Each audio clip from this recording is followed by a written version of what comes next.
खड़े थे दो जवान, अंदर थे सैकड़ों पुलिसकर्मी, फिर भी गायब हो गया 300 किलो का तोप। जो जवान करते हैं सीएम की सुरक्षा, वही कर रहे थे तोप की निगरानी। पूरे महकमे में मचा हड़कंप। यूपी में बन रहे नए नए तोप, जबकि पंजाब की पुलिस की नाक के नीचे से गायब हो जा रही हैं तोप।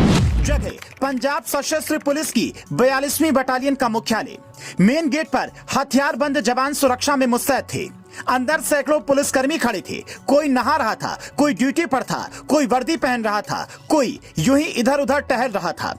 उनकी आंखों के सामने 300 किलो का तोप रखा था, जो आज से नहीं बल्कि कई सालों से था। इस तोप की खासियत ये थी कि ये काफी पुराना था और इसे चोरों की नजर से बचाकर रखना था। लेकिन अगले कुछ घंटे में ही वहाँ से तोप गायब हो जाता है। अब तोप कोई कम वजन का तो था नहीं, उसका वजन था करीब 300 किलो यानी 3 क्विंटल। इसीलिए उसे ऐसे तो नहीं ले जाया गया होगा। या तो 5 से 6 लोगों ने मिलकर उस तोप को उठाया होगा, या कोई बड़ी गाड़ी आई होगी जिसमें रखकर इसे ले जाया गया होगा। फिर सवाल यह है कि इन जवानों के सामने तोप कैसे गायब हुई। जिस बटालियन के सामने ये तोप गायब हुआ, उसका इतिहास आप सुनेंगे तो कहेंगे चोरी तो छोड़िए, कोई दुश्मन उनसे आंखें मिलाने की हिम्मत नहीं कर पाता। ये जवान कभी संवेदनशील सीमाओं की सुरक्षा करते थे। कहते हैं कि एसएसबी यानी कि सीमा सुरक्षा बल का गठन नहीं हुआ था, तब पंजाब सशस्त्र पुलिस के जवान ही सीमा पर ड्यूटी करते थे।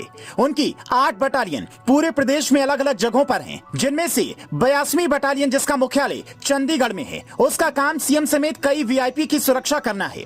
अब पंजाब जैसे प्रदेश में, जो एक संवेदनशील राज्य है, जहाँ की सीमाएं पाकिस्तान से लगती है, लॉरेंस से लेकर कई तरह के गैंगस्टर अपना गढ़ बनाए हुए हैं, वहाँ वीवीआईपी की सुरक्षा पुलिस के लिए कितनी बड़ी चुनौती है आप समझ सकते हैं। ऐसे में इस बटालियन के जवान काफी जोशीले और फुर्तीले होते हैं, तो इनकी आंखों के सामने कोई कैसे तोप गायब कर सकता है। 3 फीट लंबा और 3 क्विंटल के इस तोप को लेकर बटालियन के कमांडेंट पीपीएस बलविंदर सिंह का कहना है, ये तोप आजादी से पहले की थी। सेक्टर 3 थाना पुलिस में हमने अज्ञात आरोपियों के खिलाफ मुकदमा दर्ज करवाया है। उसमें लिखा है, जियो मेस के मुख्य गेट पर हेरिटेज तोप रखा हुआ था।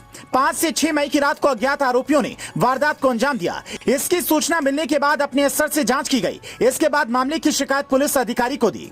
हालांकि हैरानी की बात यह है कि अब तक इस मामले में किसी की गिरफ्तारी नहीं हुई। 25 दिन बाद भी पुलिस के हाथ खाली हैं। आप ये जानकर हैरान रह जाएंगे कि जिस एरिया में ऐसी घटना हुई है, वो सेक्टर 1 वीवीआईपी एरिया है। यहाँ पर पंजाब और हरियाणा सचिवालय भवन भी है। ऐसे में पुलिस अपने ही घर में अगर कोई ऐतिहासिक धरोहर नहीं बचा पा रही है, तो बाकी चीजों की सुरक्षा का क्या होगा? आप इस पर क्या कहेंगे, हमें कमेंट में बता सकते हैं। क्योंकि पंजाब हो चाहे हरियाणा या फिर देश का कोई और राज्य, वहाँ की जो स्पेशल पुलिस होती है, उसकी ड्यूटी ही यही होती है कि मुश्किल वक्त में प्रदेश की सुरक्षा का ख्याल रख सकें।